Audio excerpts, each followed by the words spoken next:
Security cameras, red light cameras, webcams. Is there ever a moment we aren't being filmed? Social media, websites, mobile phones, cars that know your exact location at all times, banks, financial institutions, everything we buy, everything we think, we do, is being recorded. The government, in the name of keeping us safe, is becoming more and more intrusive. Dr. Katherine Albrecht, you are considered the world's premier privacy expert. You have a PhD from Harvard. Do we have any privacy left, or is that a concept that no longer applies in our society?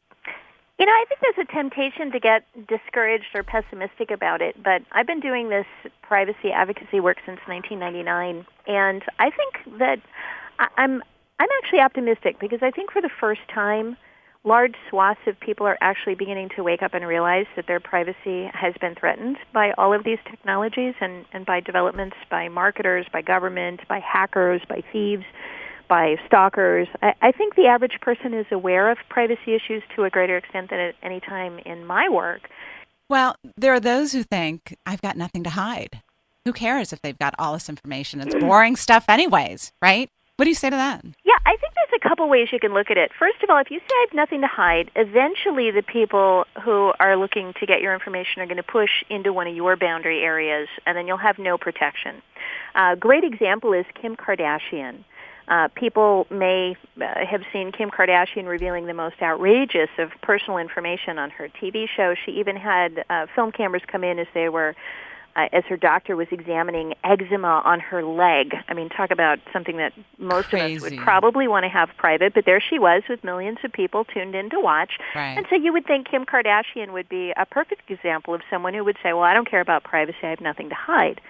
Until, of course, it begins pushing into her private life, and she recently actually made a plea to the paparazzi to please respect her privacy. And hasn't our society become somewhat like the Kardashians, and with using Facebook and social media and the web? We're revealing so much of ourselves. Well, it's become very fashionable. So I think it's really going to be until people start getting burned in very public ways and in very personal ways. I think we're kind of looking at two very competing interests. This one side that says, the more I can tell you, the better, and the other side that says, but hang on a second, if I tell you too much or if you find out too much about me, that's going to come back and bite me. Number one, the collection of data and the marketing of data and the sales of data is a huge, huge industry. The insurance industry, when they're deciding whether to insure someone, the data they collect, it also includes the magazines that you subscribe to. And so they are building this profile, not just of perhaps your nutritional, what you eat, what you buy, in terms of what you feed your family, but also the kind of books that you read, the kind of subscriptions to magazines, what you're reading, how you're thinking. So they're making up a profile of who we are. It's shocking, isn't it? It's downright scary. We found just in the supermarkets alone that they can purchase something called a penetration profile on their shoppers to augment the data that they know about you based on your supermarket purchases. They know if you have a cat, they know if you have dandruff, they know if you have a baby, they know if you get married, they know all these things. They know if you're Jewish and celebrating Passover. So all of these things are tracked and duly monitored because of what you buy. But just as you were saying, they can also purchase these additional profiles of you that say the value of your home, your most recent tax bill, your political affiliation and registration. I mean, it's unbelievable what they can pack into there. And I used to think that, that was about as bad as it could get until the Internet really started becoming the key place of privacy invasion. So we've got these databases being kept by the marketers. And Doctor, tell us about RFIDs. What are they and how are they being used to track people's moves and purchases and everything we do? Well, RFID stands for radio frequency identification. And what they are, they're tiny microchips hooked up to miniature antennas that can transmit identification information or ID numbers at a distance. And what makes this kind of new and different, I suppose, from having a barcode on the back of your driver's license is that you have to actually take your driver's license out of your wallet in order for somebody to see it. You require line of sight. You have to actually see it. With RFID, you can put a microchip and an antenna in somebody's wallet in an ID card in their wallet, and it can transmit not only through their pocket or their purse or their backpack at a distance, but it can literally transmit through walls and through doorways in ways that can be scanned without a person's knowledge. So every physical object could contain, conceivably and actually pretty easily, one of these unique ID numbers. And then the frequent shopper cards that we've been talking about at the supermarket become very relevant as registration programs.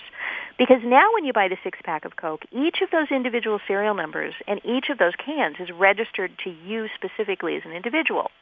So down the road, the litter police could pick up a discarded can, an empty can of Coke by the side of the road, scan it, figure out that you're the person who bought it, and then send you a ticket for littering in the mail. So the notion that physical objects are just kind of anonymous things in the world would go away, and these physical objects would begin to carry information about who had made them, who had owned them, where they had been seen, where they had traveled to. All of this information would be encoded into the object itself. Are they microchipping humans anywhere in the world? You know, there's a bogus couple of companies in Mexico and South America that are, in their marketing materials, lying to people and claiming that implanting a microchip makes someone means that you could find them if they were kidnapped. And they are actively, from what I can tell, now it's hard to tell, they're claiming at least that they have wealthy customers who are having these microchips put in them and then paying a monthly fee to maintain them.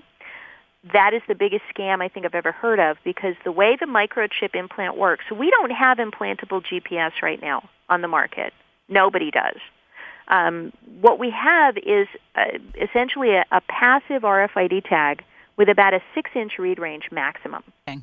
So you can't, the thing about GPS, if you wanted to GPS track a person at this point in time, you'd have to do it through a wristwatch. You could embed a GPS device into a pair of shoes or a backpack. They do that in Japan for kids. There are ways to track people with GPS, but if you wanted it to be an implantable device, you would have to have a power source, a battery.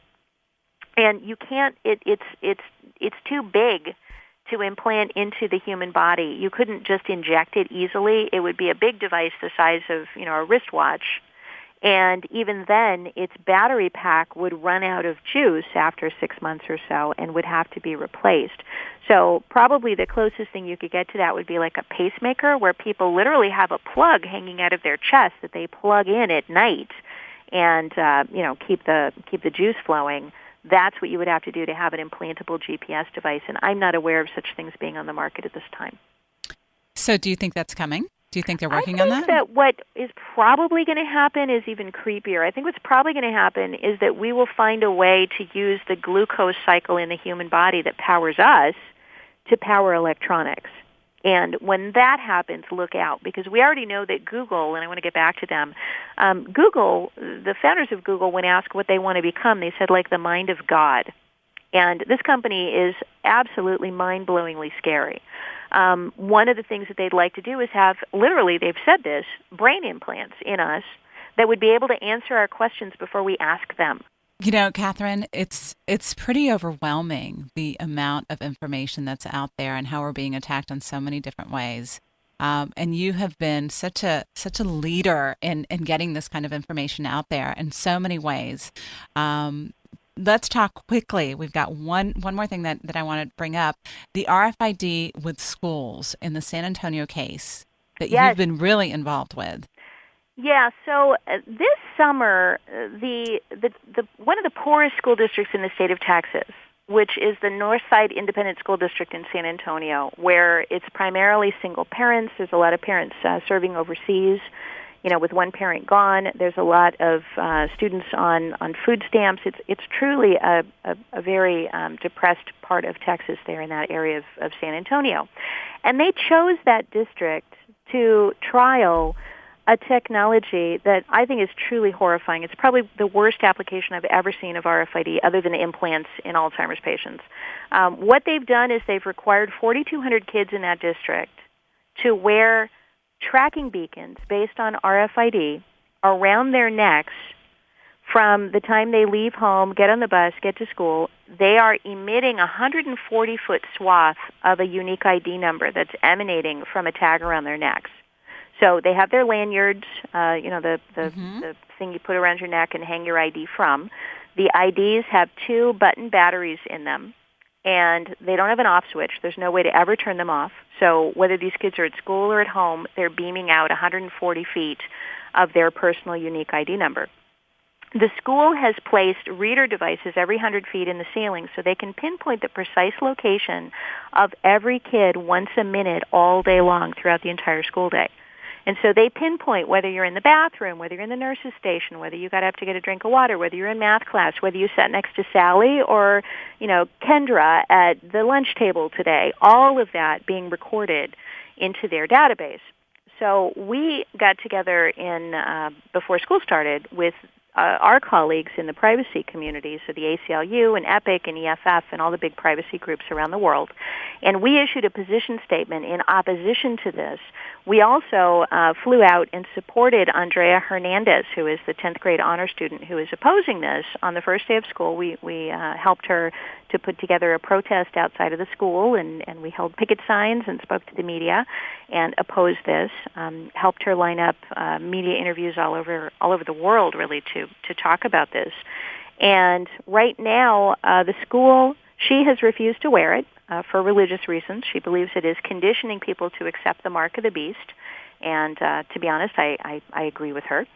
But you don't have to take a religious view to hate this technology. It's truly appalling that they're doing this, and especially doing it to kids without any political power. They can't vote the bums out of office. They're legally required to go to school. They're not 18.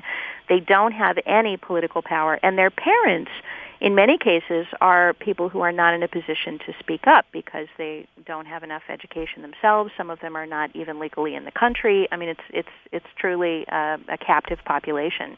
KMAshow.com, and a practical solution, because I always feel like I leave people discouraged when I talk about all this dark stuff, is I have kind of switched from just talking about the negatives to really working on solutions. And one of the solutions that I have helped to create is the Start Page website. It is the alternative to Google. StartPage.com does not record your IP address, makes no record of any visits from anybody.